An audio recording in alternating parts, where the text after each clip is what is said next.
زندگی بڑے پیار و محبت سے گزار رہے ہیں. ایک دن ایسا آتا ہے یہ جب رمضان شریف کی 3 تاریخ آتی ہے. کیا دیکھا حضرت علی نے حضرت فاطمہ زہرا رضی اللہ تعالی عنہا لیٹی ہوئی ہیں. آپ نے دیکھا کہ کپڑے سوکھ رہے ہیں. آپ نے دیکھا حسن اور حسین کو غسل دے دیا گیا ہے. حضرت علی نے آ کر کے کہا فاطمہ آج کیا بات ہے؟ حضرت فاطمہ نے کہا سنو علی میں تم سے کچھ ضروری باتیں کرنا چاہتی ہوں. علی شیر خدا نے کہا فاطمہ کیا باتیں کرنا چاہتی ہو؟ حضرت فاطمہ نے کہا علی ہر نئی چیز کو پرانا ہو جانا ہے. علی ہر ایک کو یہ دنیا چھوڑ کر کے جانا ہے. علی اب تمہاری اور ہماری جدائی کا وقت قریب آ گیا ہے. علی اب میں اس دنیا سے جانے والی ہوں. علی اگر تم پوری زندگی میں مجھ سے کوئی ایسا معاملہ ہو گیا ہو جس کی وجہ سے تمہارے دل کو تکلیف پہنچی ہو تو علی اب مجھے معاف کر دینا. علی شیر خدا رضی اللہ تعالی عنہ نے جب اتنا سنا آنکھوں میں آنسو آ گئے. کہنے لگے فاطمہ جب سے تم علی کے گھر میں آئی ہو تمہیں پیٹ بھر کے کھانے کو نہیں ملا. فاطمہ تم نے کبھی شکایت نہیں کی, کبھی تم نے شکوہ نہیں کیا, کبھی تم نے نبی کی بارگاہ میں جا کے یہ نہیں کہا اس غریب کے گھر میں آپ نے میرا نکاح کر دیا, اس کے گھر میں تو مجھے کھانے کو بھی نہیں ملتا. حضرت فاطمہ زہرا سے علی کہتے ہیں فاطمہ میں تم سے راضی ہوں. حضرت فاطمہ کہتی ہے علی میرا وصال جب ہو جائے تو میرے بعد علی تم دوسرا نکاح کر لینا. علی اتنا یاد رکھنا میرے بچے حسن اور حسین دیوار سے ہاتھ ٹیک کر کے رونے نہ پائیں. میرے حسن کو رونے مت دینا, میرے حسین کو رونے مت دینا, میری بیٹی زینب کو رونے مت دینا, میری بیٹی ام کلثوم کو رونے مت دینا, میری بیٹی رقیہ کو رونے مت دینا. علی میرے بچے کبھی رونے نہ پائیں. علی میرے بعد میرے بچوں کو ماں کا بھی پیار دینا اور باپ کا بھی پیار دینا. علی شیر خدا کہتے فاطمہ کیسی بات کر رہی ہو, میں کبھی بھی اپنے بچوں کو پریشان نہیں کروں گا. فاطمہ میں اپنے بچوں کو اپنے سینے سے لگا کر کے رکھوں گا. حضرت فاطمہ زہرا رضی اللہ تعالی عنہا کہتی ہے علی میری ایک وصیت ہے آپ سن لیجئے. فرمایا علی شیر خدا نے کیا وصیت ہے؟ کہا علی جب میرا وصال ہو جائے تو میرا جنازہ رات کے اندھیرے میں نکالنا. علی شیر خدا کہتے فاطمہ کیسی بات کر رہی ہو, دونوں عالم کے مالک و مختار کی بیٹی ہو, دونوں عالم کے مالک و مختار کی شہزادی ہو, ہم تمہارا جنازہ رات کے اندھیرے میں نکالیں گے. مدینے کے لوگوں کو جب پتہ نہیں چلے گا لوگ مجھ سے کہیں گے کہ تم نے نبی آخر الزمان کی لاڈلی بیٹی کو رات کے اندھیرے میں کیسے لے جا کر کے سپرد خاک کیا. علی کیا جواب دے گا؟ کہا نہیں علی میرے جنازے کو رات کے اندھیرے میں نکالنا. اس کا مطلب یہ ہے علی کہ جس فاطمہ کے سر کے بال کو آسمان کے چاند و سورج نے نہیں دیکھا ہے اس فاطمہ کے وصال کے بعد اس کے جنازے پر کسی غیر محرم کی نظر نہ پڑے. اللہ اکبر. اے میرے اسلام کی مقدس ماں اور بہنوں, اے میرے اسلام کی مقدس شہزادیوں, ذرا مجھے بتاؤ آج شادیوں کا موقع آتا ہے. حضرت فاطمہ کی محبت کا دم تو آپ بھرتی ہو, حضرت فاطمہ سے پیار کرنے کا دم تو آپ بھرتی ہو, لیکن جب شادیوں کا موقع آتا ہے تو یہی اسلام کی بیٹی بے پردہ آپ کو شادی حال میں ملے گی. دعوت کا موقع آتا ہے تب وہاں جا کے دیکھو ہماری بہن بیٹیاں اور مائیں کیسے بے پردہ کھاتی ہوئی نظر آتی ہیں. شادی حال میں جا کر کے دیکھو کولیاں بنا کر کے بارات کا استقبال کرنے کے لیے دروازے پر لڑکیاں آتی ہیں اور دولہا کے ساتھ اس کے دوست و احباب بھی ہوتے ہیں. ہنسی مذاق کا دور چلتا ہے. اس وقت مسلمانوں تمہاری غیرت کہاں چلی جاتی ہے؟ اس وقت تم کو نہیں دکھتا ہے کہ یہ ہماری بہن ہے کون ہے؟ یاد رکھو جو قوم اپنے اسلاف کی تاریخ کو بھلا دیتی ہے اس کا نام صفحہ ہستی سے مٹا دیا جاتا ہے. حضرات آج شادی حالوں میں جا کر کے دیکھو, آج دعوتوں میں جا کر کے دیکھو, آج باراتوں میں جا کر کے دیکھو کیسے بے پردی کا مظاہرہ کیا جا رہا ہے. اور جب اس عورت سے پوچھو تو کہتی ہے ہم حضرت فاطمہ سے محبت کرتے ہیں, ہم حضرت زینب سے محبت کرتے ہیں. حضرت زینب کی شان تو یہ ہے کہ حضرت زینب جب بچپن میں قرآن کی تلاوت کر رہی تھی تو صرف چادر سر سے سرک رہی تھی. تب حضرت فاطمہ نے کہا بیٹی زینب چادر کو سر سے اترنے نہ دیا کرو. کہا کیوں؟ کہا سر سے چادر جس کی اتر جاتی ہے اس سے نانا مصطفیٰ ناراض ہو جاتے ہیں. اس وقت حضرت زینب نے رو کے کہا تھا امی آج کے بعد زینب کی گردن کٹ تو سکتی ہے لیکن چادر اس کے سر سے اتر نہیں سکتی ہے. آج کے بعد کبھی چادر چادر کو سر سے اترنے نہیں دوں گی. ذرا سوچو تو صحیح, یہ خاندان کیسا خاندان ہے, یہ گھرانہ کیسا گھرانہ ہے, کیسے پردے کا انتظام کیا جا رہا ہے, کیسے پردے کا اہتمام کیا جا رہا ہے. حضرت فاطمہ کہہ رہی ہے میرا جنازہ رات کے اندھیرے میں نکالنا تاکہ کسی غیر محرم کی نظر نہ پڑنی چاہیے, کسی غیر محرم کی نظر میرے جنازے پہ نہ پڑ جائے. حضرات ذرا سوچو تو صحیح, آج وہی حضرت زینب سے حضرت فاطمہ سے محبت کرنے والی بازاروں میں بے پردہ آپ کو نظر آئیں گی, میلوں میں بے پردہ نظر آئیں گی. یاد رکھنا ہر چیز کا حساب مرنے کے بعد دینا ہے, ہر چیز کا جواب مرنے کے بعد دینا ہے. اپنی زندگی اس حال میں گزار دو کہ فاطمہ راضی ہو جائیں, حضرت زینب راضی ہو جائیں, حضرت فاطمہ راضی ہو گئی تو سمجھ لو قبر میں آرام تمہارے لیے ہے اور جنت کی بہاریں تمہارے لیے. اپنی زندگی پردے کے ساتھ گزار دو. یہ مت دیکھو محلے والے کیا کہیں گے, یہ مت دیکھو خاندان والے کیا کہیں گے, یہ مت دیکھو کہ سوسائٹی والے کیا کہیں گے, یہ مت دیکھو کہ تمہارے پڑوسی کیا کہیں گے. زمانہ خفا ہے تو کیا غم ہے اس کا, زمانہ کو ٹھوکر لگائے چلا جا, زمانہ ہی ایک دن تیرے ساتھ ہوگا, تو آقا کو اپنے منائے چلا جا. آقا کو منانا ہے, ہمیں اپنے رب کو راضی کرنا ہے, ہمیں اپنے رسول کو راضی کرنا ہے. اللہ اور اس کا رسول راضی ہو گیا تو دنیا میں بھی ہم آرام سے رہیں گے, قبر میں بھی آرام سے رہیں گے اور حشر میں بھی آرام سے رہیں گے.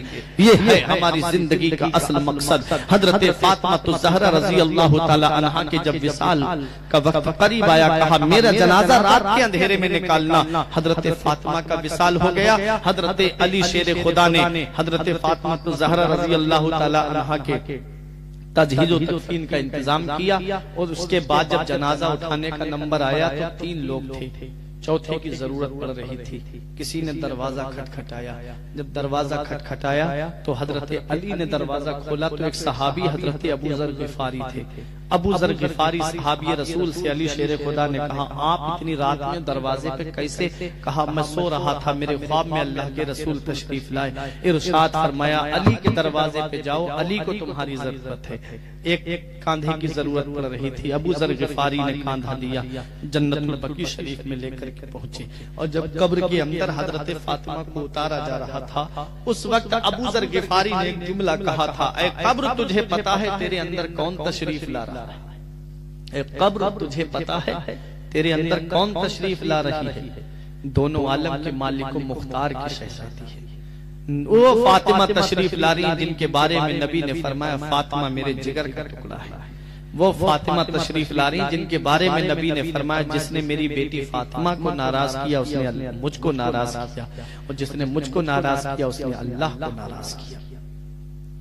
جس نے مجھ سے محبت, جس نے فاطمہ سے محبت کی اس نے مجھ سے محبت کی, جس نے مجھ سے محبت کی اس نے اللہ سے محبت کی.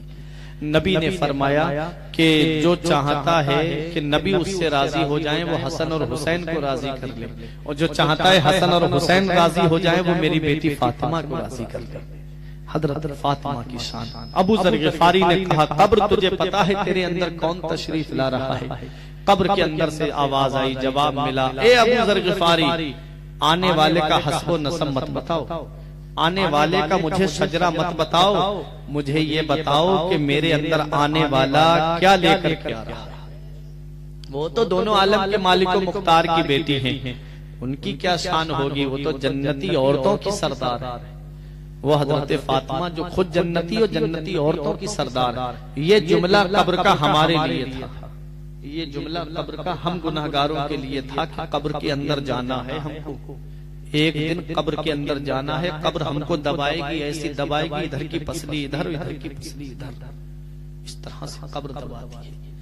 آج ہم زمین پہ چلتے ہیں تو زمین کہتی ہے پکار کے, اے انسان مجھ پہ اکڑ کے چلنے والے, گاڑیاں تیز دوڑانے والے, یاد رکھے کہ تو میرے اندر آئے گا. میں کیڑے مکوڑوں کا گھر ہوں, میں وحشت کا گھر ہوں, میں ڈر کا گھر ہوں, میرے اندر اندھیرا ہی اندھیرا ہے. جب میرے اندر آئے تو روشنی کا انتظام کر کے آنا, جب میرے اندر آئے تو اپنا نامہ اعمال مکمل کر کے آنا, جب میرے اندر آئے تو اپنے نامہ اعمال میں نیکیوں کا ذخیرہ جمع کر کے آنا. آج ہم اپنی زندگی گزار رہے ہیں، کوئی ہمارے اوپر فرق نہیں پڑتا۔ ہم نے وہ لوگ بھی دیکھے ہیں جب مسجد میں تھے، شام کو عشاء کی نماز ہمارے پیچھے پڑی، دعا سلام ہوا، مصافحہ کیا، فجر میں ان کے گھر ایک اہم بھائی نے آ کے کہا کہ مولانا صاحب اعلان کر دو ان کا انتقال ہو گیا، اعلان کر دو ان کا انتقال ہو گیا۔ میں نے کہا شام تو مجھ سے بات کر کے گئے، کہا اچانک سے درد اٹھا اور انتقال ہو گیا۔ ایسے جنازے بھی ہم نے اٹھتے دیکھے، نوجوانوں کے جنازے ہم نے اٹھتے دیکھے، بچوں کے جنازے ہم نے اٹھتے دیکھے، بوڑھوں کے جنازے ہم نے اٹھتے دیکھے، لیکن ہم کو کوئی احساس نہیں ہوتا۔ آج جس کو تختوں پہ لٹایا جا رہا ہے، کل ہم کو لٹایا جائے گا۔ جو انسان لباس پہنے ہوتا ہے، اس لباس کو بھی قینچی سے کاٹ کر کے اتارا جاتا ہے۔ کیا لے کے جاتا ہے؟ خالی ہاتھ آیا تھا، خالی ہاتھ جاتا ہے۔ اگر عمل اچھے کیے ہوتا ہے تو چہرے پہ مسکراہٹ ہوتی ہے، کام اچھے کیے ہوتا ہے تو قبر میں آرام ہے، اور اگر کام اچھے نہیں کیے تو اعلیٰ حضرت فرماتے ان کو رحم آئے تو آئے، ورنہ وہ کڑی مار ہے کیا ہونا ہے۔ چھپ کے لوگوں سے کیے جس کے گناہ، وہ خبردار ہے کیا ہونا ہے۔ یاد رکھو پیارے مسلمانوں، قبر اندھیری کا گھر ہے، قبر اندھیری کوٹری ہے، اس میں روشنی کا انتظام کیا ہے؟ روشنی کا انتظام ہے۔ علماء فرماتے ہیں جب انسان نماز پڑھنے جاتا ہے، وضو کرتا ہے، تو جن جن اعضاء کو وہ وضو میں دھوتا ہے، وہ اعضاء قبر کے اندر روشنی کا کام کریں گے، وہ اعضاء روشنی کا کام کریں گے۔ جب نماز پڑھے گا تبھی تو قبر میں روشنی ہوگی، اور جب نماز ہی نہیں پڑھے گا تو قبر میں روشنی کہاں سے ہوگی۔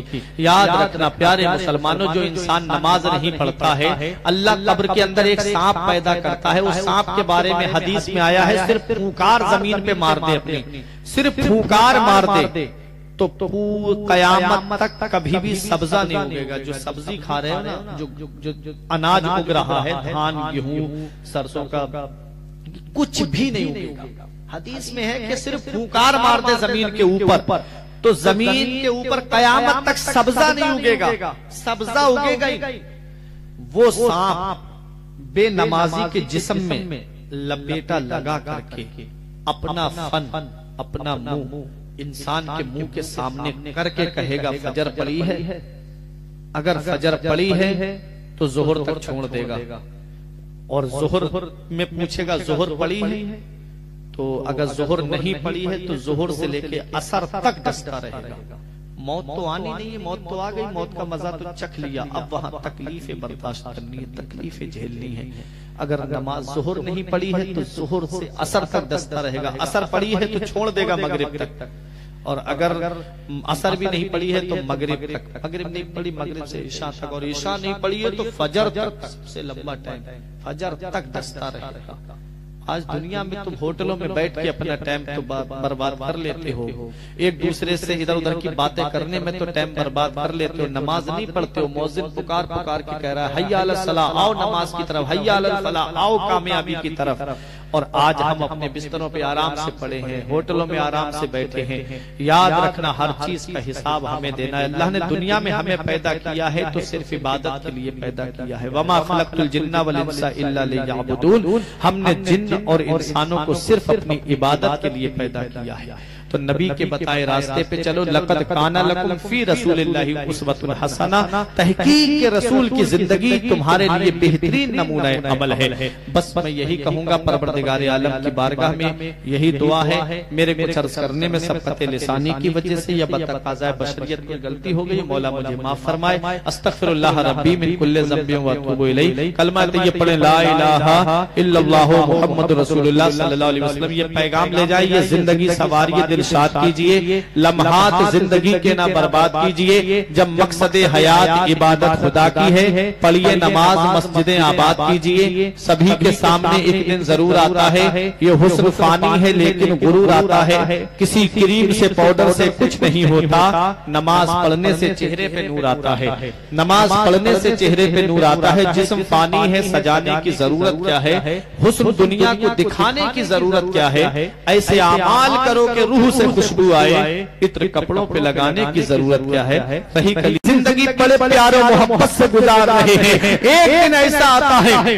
یہ جب رمضان شریف کی 3 تاریخ آتی ہے، کیا دیکھا حضرت علی نے حضرت فاطمہ زہرا رضی اللہ تعالی عنہا لیٹی ہوئی ہیں، آپ نے دیکھا کہ کپڑے سوکھ رہے ہیں، آپ نے دیکھا حسن اور حسین کو غسل دے دیا گیا ہے، حضرت علی نے آ کر کے کہا فاطمہ آج کیا بات ہے؟ حضرت فاطمہ نے کہا سنو علی میں تم سے کچھ ضروری باتیں کرنا چاہتی ہوں۔ علی شیر خدا نے کہا فاطمہ کیا باتیں کرنا چاہتی ہو؟ حضرت فاطمہ نے کہا علی ہر نئی چیز کو پرانا ہو جانا ہے، علی ہر ایک کو یہ دنیا چھوڑ کر کے جانا ہے، علی اب تمہاری اور ہماری جدائی کا وقت قریب آ گیا ہے، علی اب میں اس دنیا سے جانے والی ہوں، علی اگر تم پوری زندگی میں مجھ سے کوئی ایسا معاملہ ہو گیا ہو جس کی وجہ سے تمہارے دل کو تکلیف پہنچی ہو تو علی اب مجھے معاف کر دینا۔ علی شیر خدا رضی اللہ تعالی عنہ نے جب اتنا سنا آنکھوں میں آنسو آ گئے، کہنے لگے فاطمہ جب سے تم علی کے گھر میں آئی ہو تمہیں پیٹ بھر کے کھانے کو نہیں ملا،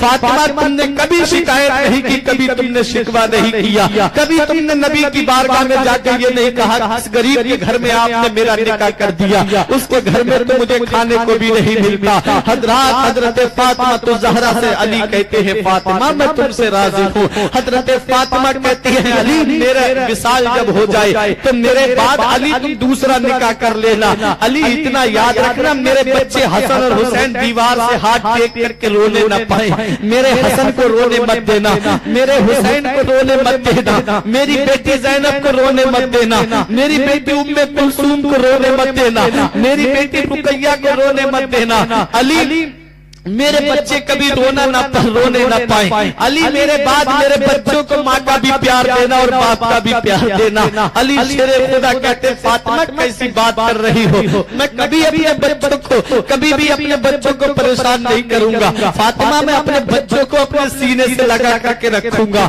حضرت فاطمہ زہرا رضی اللہ تعالی عنہا کہتی ہے علی میری ایک وصیت ہے آپ سن لیجئے۔ فرمایا علی شیر خدا نے کیا وصیت ہے؟ کہا علی جب میرا وصال ہو جائے تو میرا جنازہ رات کے اندھیرے میں نکالنا۔ علی شیر خدا کہتے فاطمہ کیسی بات کر رہی ہو، دونوں عالم کے مالک و مختار کی بیٹی ہو، دونوں عالم کے مالک و مختار کی شہزادی ہو، ہم تمہارا جنازہ رات کے اندھیرے میں نکالیں گے، مدینے کے لوگوں کو جب پتہ نہیں چلے گا لوگ مجھ سے کہیں گے کہ تم نے نبی آخر الزمان کی لاڈلی بیٹی کو رات کے اندھیرے میں کیسے لے جا کر کے سپرد خاک کیا۔ علی کیا جواب دے گا؟ کہا نہیں علی میرے جنازے کو رات کے اندھیرے میں نکالنا، اس کا مطلب یہ ہے علی کہ جس فاطمہ کے سر کے بال کو آسمان کے چاند و سورج نے نہیں دیکھا ہے، اس فاطمہ کے انتقال کے بعد اس کے جنازے پر کسی غیر محرم کی نظر نہ پڑے۔ اللہ اکبر۔ اے میرے اسلام کی مقدس ماں اور بہنوں،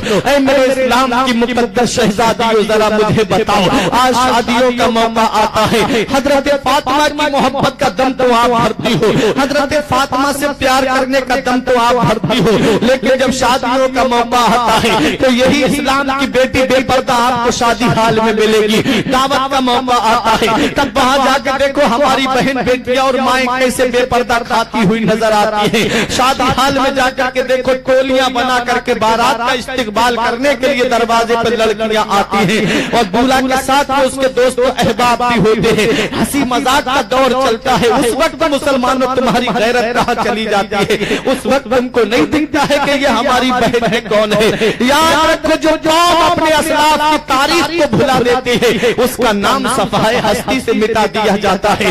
حضرات آج شادی حالوں میں جا کر کے دیکھو، آج دعوتوں میں جا کر کے دیکھو، آج باراتوں میں جا کر کے دیکھو کیسے بے پردی کا مظاہرہ کیا جا رہا ہے، اور جب اس عورت سے پوچھو تو کہتی ہے ہم حضرت فاطمہ سے محبت کرتے ہیں، ہم حضرت زینب سے محبت کرتے ہیں۔ حضرت زینب کی شان تو یہ ہے کہ حضرت زینب جب بچپن میں قرآن کی تلاوت کر رہی تھی تو صرف چادر سر سے سرک رہی تھی، تب حضرت فاطمہ نے کہا بیٹی زینب چادر کو سر سے اترنے نہ دیا کرو۔ کہا کیوں؟ کہا سر سے چادر جس کی اتر جاتی ہے اس سے نانا مصطفیٰ ناراض ہو جاتے ہیں۔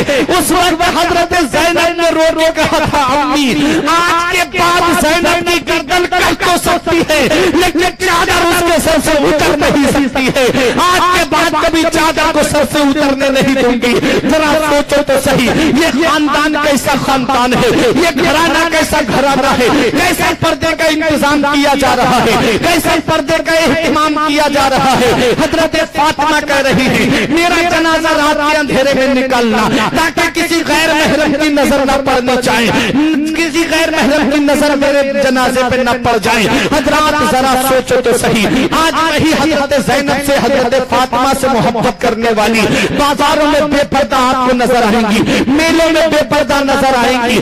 یاد رکھنا ہر چیز کا حساب مرنے کے بعد دینا ہے, ہر چیز کا جواب مرنے کے بعد دینا ہے. اپنی زندگی اس حال میں گزار دو کہ فاطمہ راضی ہو جائیں, حضرت زینب راضی ہو جائیں, حضرت فاطمہ راضی ہو گئی تو سمجھ لو قبر میں آرام تمہارے لیے ہے اور جنت کی بہاریں تمہارے لیے. اپنی زندگی پردے کے ساتھ گزار دو. یہ مت دیکھو محلے والے کیا کہیں گے, یہ مت دیکھو خاندان والے کیا کہیں گے, یہ مت دیکھو کہ سوسائٹی والے کیا کہیں گے, یہ مت دیکھو کہ تمہارے پڑوسی کیا کہیں گے. زمانہ خفا ہے تو کیا غم ہے اس کا, زمانہ کو ٹھوکر لگائے چلا جا, زمانہ ہی ایک دن تیرے ساتھ ہوگا, تو آقا کو اپنے منائے چلا جا. آقا کو منانا ہے, ہمیں اپنے رب کو راضی کرنا ہے, ہمیں اپنے رسول کو راضی کرنا ہے. اللہ اور اس کا رسول راضی ہو گیا تو دنیا میں بھی ہم آرام سے رہیں گے, قبر میں بھی آرام سے رہیں گے اور حشر میں بھی آرام سے رہیں گے. یہ ہے ہماری زندگی کا اصل مقصد. حضرت فاطمہ الزہرا رضی اللہ تعالی عنہا کے جب وصال کا وقت قریب آیا, کہا میرا جنازہ رات کے اندھیرے میں نکالنا. حضرت فاطمہ کا وصال ہو گیا. حضرت علی شیر خدا نے حضرت فاطمہ الزہرا رضی اللہ تعالی عنہا کے تجہیز و تدفین کا انتظام کیا, اور اس کے بعد جب جنازہ اٹھانے کا نمبر آیا تو 3 لوگ تھے, چوتھے کی ضرورت پڑ رہی تھی. کسی نے دروازہ کھٹکھٹایا, جب دروازہ کھٹکھٹایا تو حضرت علی نے دروازہ کھولا تو ایک صحابی حضرت ابو ذر غفاری تھے. ابو ذر غفاری صحابی رسول سے علی شیر خدا نے کہا آپ اتنی رات میں دروازے پہ کیسے؟ کہا میں سو رہا تھا, میرے خواب میں اللہ کے رسول تشریف لائے, ارشاد فرمایا علی کے دروازے پہ جاؤ, علی کو تمہاری ضرورت ہے.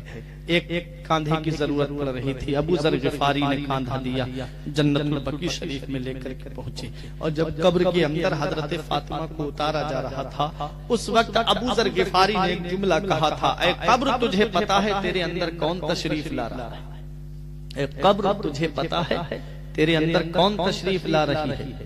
دونوں عالم کے مالک و مختار کی شہزادی ہے, وہ فاطمہ تشریف لا رہی ہیں جن کے بارے میں نبی نے فرمایا فاطمہ میرے جگر کا ٹکڑا ہے. وہ فاطمہ تشریف لا رہی ہیں جن کے بارے میں نبی نے فرمایا جس نے میری بیٹی فاطمہ کو ناراض کیا اس نے مجھ کو ناراض کیا, اور جس نے مجھ کو ناراض کیا اس نے اللہ کو ناراض کیا. جس نے مجھ سے محبت, جس نے فاطمہ سے محبت کی اس نے مجھ سے محبت کی, جس نے مجھ سے محبت کی اس نے اللہ سے محبت کی. نبی نے فرمایا کہ جو چاہتا ہے کہ نبی اس سے راضی ہو جائیں وہ حسن اور حسین کو راضی کر لے, اور جو چاہتا ہے حسن اور حسین راضی ہو جائیں وہ میری بیٹی فاطمہ کو راضی کر لے. حضرت فاطمہ کی شان. ابو ذر غفاری نے کہا قبر تجھے پتا ہے تیرے اندر کون تشریف لا رہا ہے؟ قبر کے اندر سے آواز آئی, جواب ملا, اے ابو ذر غفاری آنے والے کا حسب و نسب مت بتاؤ, آنے والے کا مجھے شجرہ مت بتاؤ, مجھے یہ بتاؤ کہ میرے اندر آنے والا کیا لے کر کے آ رہا ہے. وہ تو دونوں عالم کے مالک و مختار کی بیٹی ہیں, ان کی کیا شان ہوگی, وہ تو جنتی عورتوں کی سردار ہے. وہ حضرت فاطمہ جو خود جنتی اور جنتی عورتوں کی سردار. یہ جملہ قبر کا ہمارے لیے تھا, یہ جملہ قبر کا ہم گناہگاروں کے لیے تھا کہ قبر کے اندر جانا ہے ہم کو, ایک دن قبر کے اندر جانا ہے. قبر ہم کو دبائے گی, ایسی دبائے گی, ادھر کی پسلی ادھر, ادھر کی پسلی ادھر, اس طرح سے قبر دباتی ہے. آج ہم زمین پہ چلتے ہیں تو زمین کہتی ہے پکار کے, اے انسان مجھ پہ اکڑ کے چلنے والے, گاڑیاں تیز دوڑانے والے, یاد رکھے کہ تو میرے اندر آئے گا. میں کیڑے مکوڑوں کا گھر ہوں, میں وحشت کا گھر ہوں، میں ڈر کا گھر ہوں، میرے اندر اندھیرا ہی اندھیرا ہے، جب میرے اندر آئے تو روشنی کا انتظام کر کے آنا، جب میرے اندر آئے تو اپنا نامہ اعمال مکمل کر کے آنا، جب میرے اندر آئے تو اپنے نامہ اعمال میں نیکیوں کا ذخیرہ جمع کر کے آنا۔ آج ہم اپنی زندگی گزار رہے ہیں، کوئی ہمارے اوپر فرق نہیں پڑتا۔ ہم نے وہ لوگ بھی دیکھے ہیں جب مسجد میں تھے، شام کو عشاء کی نماز ہمارے پیچھے پڑی، دعا سلام ہوا، مصافحہ کیا، فجر میں ان کے گھر ایک اہم بھائی نے آ کے کہا کہ مولانا صاحب اعلان کر دو ان کا انتقال ہو گیا، اعلان کر دو ان کا انتقال ہو گیا۔ میں نے کہا شام تو مجھ سے بات کر کے گئے، کہا اچانک سے درد اٹھا اور انتقال ہو گیا۔ ایسے جنازے بھی ہم نے اٹھتے دیکھے، نوجوانوں کے جنازے ہم نے اٹھتے دیکھے، بچوں کے جنازے ہم نے اٹھتے دیکھے، بوڑھوں کے جنازے ہم نے اٹھتے دیکھے، لیکن ہم کو کوئی احساس نہیں ہوتا۔ آج جس کو تختوں پہ لٹایا جا رہا ہے، کل ہم کو لٹایا جائے گا۔ جو انسان لباس پہنے ہوتا ہے، اس لباس کو بھی قینچی سے کاٹ کر کے اتارا جاتا ہے۔ کیا لے کے جاتا ہے؟ خالی ہاتھ آیا تھا، خالی ہاتھ جاتا ہے۔ اگر عمل اچھے کیے ہوتا ہے تو چہرے پہ مسکراہٹ ہوتی ہے، کام اچھے کیے ہوتا ہے تو قبر میں آرام ہے، اور اگر کام اچھے نہیں کیے تو اعلیٰ حضرت فرماتے ان کو رحم آئے تو آئے، ورنہ وہ کڑی مار ہے کیا ہونا ہے۔ چھپ کے لوگوں سے کیے جس کے گناہ، وہ خبردار ہے کیا ہونا ہے۔ یاد رکھو پیارے مسلمانوں، قبر اندھیری کا گھر ہے، قبر اندھیری کوٹھری ہے، اس میں روشنی کا انتظام کیا ہے؟ روشنی کا انتظام ہے، علماء فرماتے ہیں جب انسان نماز پڑھنے جاتا ہے، وضو کرتا ہے، تو جن جن اعضاء کو وہ وضو میں دھوتا ہے، وہ اعضاء قبر کے اندر روشنی کا کام کریں گے، وہ اعضاء روشنی کا کام کریں گے۔ جب نماز پڑھے گا تبھی تو قبر میں روشنی ہوگی، اور جب نماز ہی نہیں پڑھے گا تو قبر میں روشنی کہاں سے ہوگی۔ یاد رکھنا پیارے مسلمانوں، جو انسان نماز نہیں پڑھتا ہے، اللہ قبر کے اندر ایک سانپ پیدا کرتا ہے۔ اس سانپ کے بارے میں حدیث میں آیا ہے، صرف پھونکار زمین پہ مار دے، اپنی صرف پھونکار مار دے تو قیامت تک کبھی بھی سبزہ نہیں اگے گا۔ جو سبزی کھا رہے ہیں نا، جو اناج اگ رہا ہے، دھان، گیہوں، سرسوں کا، کچھ بھی نہیں اگے گا۔ حدیث میں ہے کہ صرف پھونکار مار دے زمین کے اوپر تو زمین کے اوپر قیامت تک سبزہ نہیں اگے گا، سبزہ اگے گا ہی۔ وہ سانپ بے نمازی کے جسم میں لپیٹا لگا کر کے اپنا فن، اپنا منہ انسان کے منہ کے سامنے کر کے کہے گا فجر پڑی ہے؟ اگر فجر پڑی ہے تو ظہر تک چھوڑ دے گا، اور ظہر میں پوچھے گا ظہر پڑی ہے؟ تو اگر ظہر نہیں پڑی ہے تو ظہر سے لے کے عصر تک ڈستا رہے گا۔ موت تو آنی نہیں ہے، موت تو آ گئی، موت کا مزہ تو چکھ لیا، اب وہاں تکلیفیں برداشت کرنی ہے، تکلیفیں جھیلنی ہے۔ اگر نماز ظہر نہیں پڑی ہے تو ظہر سے عصر تک ڈستا رہے گا، عصر پڑی ہے تو چھوڑ دے گا مغرب تک، اور اگر عصر بھی نہیں پڑی ہے تو مغرب تک، مغرب نہیں پڑی مغرب سے عشاء تک، اور عشاء نہیں پڑی ہے تو فجر تک، سے لمبا ٹائم فجر تک ڈستا رہے گا۔ آج دنیا میں تم ہوٹلوں میں بیٹھ کے اپنا ٹائم تو برباد کر لیتے ہو، ایک دوسرے سے ادھر ادھر کی باتیں کرنے میں تو ٹائم برباد کر لیتے ہو، نماز نہیں پڑھتے ہو۔ مؤذن پکار پکار کے کہہ رہا ہے حی علی الصلاۃ، آؤ نماز کی طرف، حی علی الفلاح، آؤ کامیابی کی طرف، اور آج ہم اپنے بستروں پہ آرام سے پڑے ہیں، ہوٹلوں میں آرام سے بیٹھے ہیں۔ یاد رکھنا ہر چیز کا حساب ہمیں دینا ہے۔ اللہ نے دنیا میں ہمیں پیدا کیا ہے تو صرف عبادت کے لیے پیدا کیا ہے، وما خلقت الجن والانس الا لیعبدون، ہم نے جن اور انسانوں کو صرف اپنی عبادت کے لیے پیدا کیا ہے۔ تو نبی کے بتائے راستے پہ چلو، لقد کان لکم فی رسول اللہ اسوۃ حسنہ، تحقیق کے رسول کی زندگی تمہارے لیے بہترین نمونہ عمل ہے۔ بس میں یہی کہوں گا، پروردگار عالم کی بارگاہ میں یہی دعا ہے، میرے کو عرض کرنے میں سبقت لسانی کی وجہ سے یا بتقاضۂ بشریت کی غلطی ہو گئی، مولا مجھے معاف فرمائے۔ استغفر اللہ ربی من کل ذنب واتوب الیہ۔ کلمہ طیب پڑھیں، لا الہ الا اللہ محمد رسول اللہ صلی اللہ علیہ وسلم۔ یہ پیغام لے جائیے، زندگی سواریے، دل شاد کیجئے، لمحات زندگی کے نہ برباد کیجئے۔ جب مقصد حیات عبادت خدا کی ہے، پڑھیے نماز، مسجدیں آباد کیجئے۔ سبھی کے سامنے ایک دن ضرور آتا ہے، یہ حسن فانی ہے لیکن غرور آتا ہے، کسی کریم سے پاؤڈر سے کچھ نہیں ہوتا، نماز پڑھنے سے چہرے پہ نور آتا ہے، نماز پڑھنے سے چہرے پہ نور آتا ہے۔ جسم فانی ہے، سجانے کی ضرورت کیا ہے، حسن دنیا کو دکھانے کی ضرورت کیا ہے، ایسے اعمال کرو کہ روح سے خوشبو آئے، عطر کپڑوں پہ لگانے کی ضرورت کیا ہے۔ صحیح